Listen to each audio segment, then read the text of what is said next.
Ayan mga katropa, isang mapagpalang umaga po ulit. Ayan, nakaapat na tanigi na naman tayo mga katropa ngayon. Talagang buwinas talaga tayo sa tanigi. Ayan mga katropa, ang nadali natin ngayon, bali 4 na piraso. Medyo malalaki ito ngayon mga katropa. Nung nakaraan naka 5 piraso tayo, medyo maliliit. Ito medyo malalaki ngayon ito mga katropa.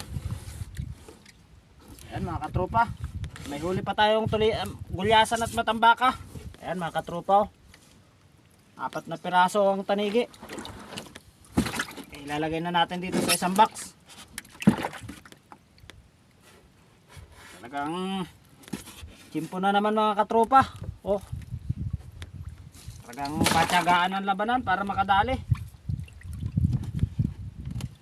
Ayan oh mga katropa, ayos na naman ang ating nadaling tanigi. Ayan, may mga gulyasan pa tayo at matambaka. Mahigit